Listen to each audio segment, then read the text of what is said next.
Jose Moreno, the BBC. Guys, how excited are you to create this partnership between the Rain and the Sounders, and not only do that, but to be able to represent both of your national teams and bring that quality of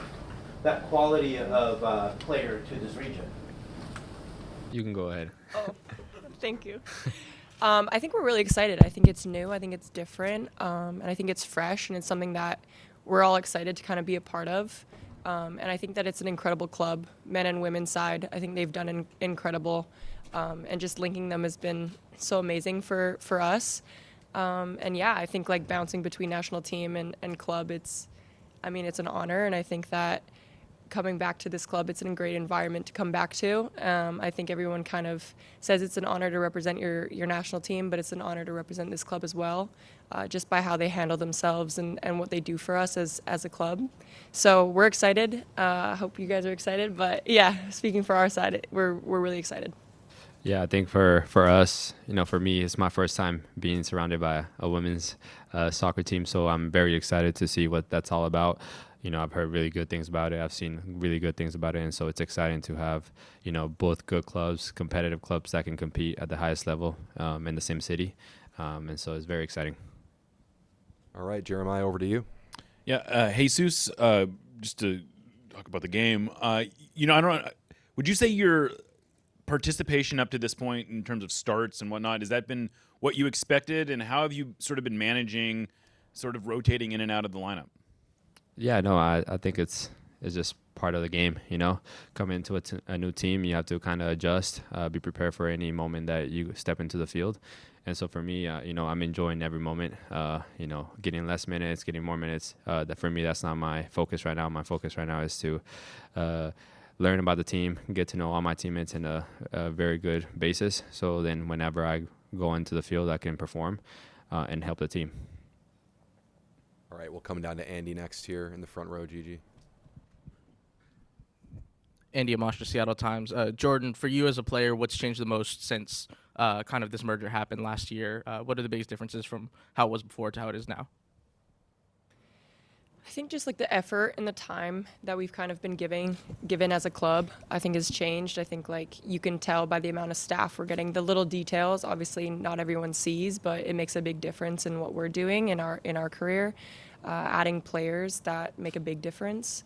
So yeah, every little detail has kind of been given more to us, which has been felt by our side in drastic ways.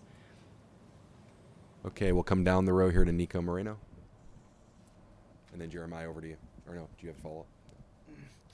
Jesus, going back a little bit to your playtime, has any of that made it more difficult to perhaps create chemistry by not being with certain players in gameplay and not just in practice? And how have you handled that with the fact that, you kind of come in with a big name, right? I mean, with the certain sense of you being the guy that's going to be the big acquisition of the team, and does that provide you with any pressure to have to be out there or anything like that? No, I think for me, obviously, I would love to be on the field more minutes, but the staff has a plan for me, for the team, and for the amount of games that we have in a short period of time. And so for me, it's just staying ready, staying prepared. And to the side of chemistry, it's tough, but that's what we have trainings for. We train and we try to get the most out of it. Obviously, it's not the same as getting competitive minutes against an opponent that might not know our movements and stuff like that. But I think that with the amount of games that we have in a short period of time, not everyone can play every minute, and keeping us healthy, making sure that we can stay ready for the long season that we have is important. And so for me, it's tough, but it's part of the game. And so just staying ready and staying focused for whenever coach needs me to be on the field. All right, Susie, over to you.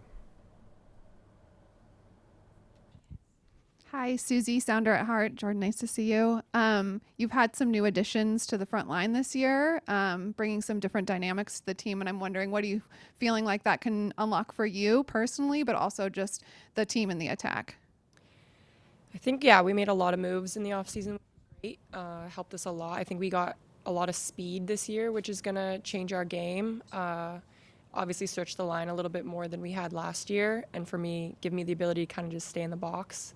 But you know, it was good moves. Obviously, like even just kind of what he was saying, just it's about keeping players healthy, and it's a long season, and we have to make sure that not every player is playing every minute. And I think that's the balance that it comes in this sport, which is tough. But it's about that. And I think that if we can keep the players healthy and kind of continue with our strongest lineup, that we're going to have a really good year this year, coming off of a year that we know wasn't our best and that we can improve on. So we're excited. We're excited with the new partnerships, the new chemistries that have kind of come about on the field, and we're excited to show everybody coming up. Go ahead. So Jesus and Jordyn, for the people that follow just the women's team or the men's team, is there anyone either on the Seattle Reign or on the women's national team that you think plays like you and Jordyn on the Canadian national team or on the Seattle Sounders that plays like you, just in stylistic terms? And then Jordyn, your former team is going to come here to play the Seattle Sounders for the Club World Cup, PSG. Do you have any tips for Jesus and Coach Smetzer for? I'll take all the tips. So, I have no idea what to tell you on that one. Excited to learn though. Yeah. Maybe we can watch some games and start. I think figuring it out. maybe from the hometown. What's her name? Shaw? Is that what's her first name? The national team girl, the forward. Jordyn, yeah. I know she's from Dallas, and I know she's pretty quick on the wing, and so I think I would say a little bit of that. But yeah, that's all I got. I'm excited to learn. Like I said, excited to go watch some games maybe this year. Adrian, give me some tickets. All right, sounds good. Yeah, we'll just go right there. That's fine. Hey, Jesus, can you give us a comparison of how you see the differences between working in Dallas and here in Seattle, since you're coming from there? Can you just tell us how you feel about Seattle compared to them? Yeah, obviously I've lived all my life in Dallas and grew up and had like a different experience than maybe other people had. You know, I went through each stage of the academy and then first team. And so for me working in Dallas, it was awesome, you know, because they were in an environment where they gave a lot of opportunities to young guys. And so for me, you know, moving into Seattle, it was a big step for me, you know, going to a team that is known to win. They've proven that. And so it's a different challenge in terms of always being ready to perform at the highest level, because this is a club that, you know, need that from us. And so coming here, it's an awesome experience. I loved every second of Seattle. A lot of people told me that the rain was going to be bad, but I kind of enjoy it, you know, now that I'm used to 100-degree heat. It's nice to have some rain, and so I'm enjoying every moment of it. Corky, go ahead. I'll let you get up there before we get to the next question. No worries. Okay. Jeremiah, I think you had a follow-up. Jose, I see you. Yeah, Jordyn, this is kind of a strange time in the politics of Canada and the United States, and I'm just kind of curious how you have been dealing with that and sort of like how you mentally compartmentalize kind of all that's going on right now.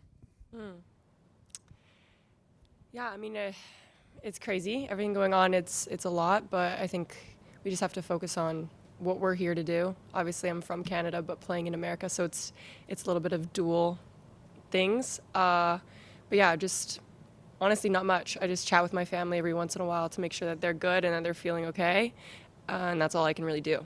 And then I'm here to play soccer, so that's also what I do. But yeah, politics, not really my thing. All right, Jose. Both of you have the privilege of representing your national teams at your particular countries. What do you think is expected of you as you step back from national team duty onto your club team that has made you successful not just at the national level, but at your club level? You want me to go? I think it's important to keep the same mentality that gets you to the national team.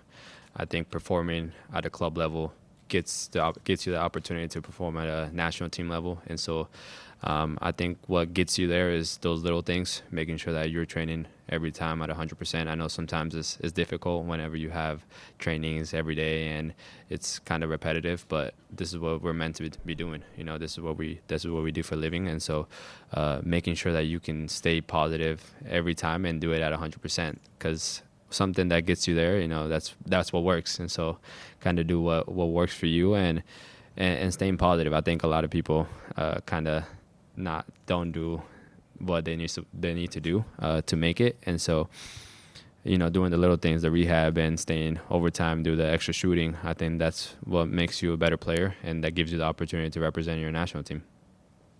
Yeah, I'd agree. I think while balancing both of them too, you get a lot less off time than a lot of other players as well. You're balancing two jobs basically at once. And I think it's like that balance of looking after your body. You have to do that extra work, that extra recovery to make sure that you are at your best, whether you're with national team, with club. You're going on 28-hour travel days sometimes, coming home and having 2 days before a game. So it's like, how can you get your body back to where it needs to be to perform for your club and your national team all at once?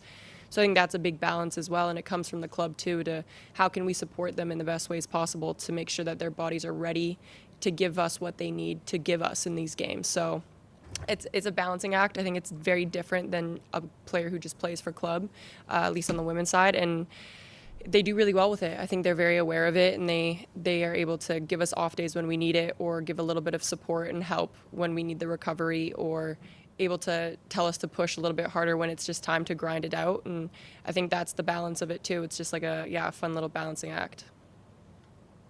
Still have one, Nico? Yeah. Let's bring the mic to you.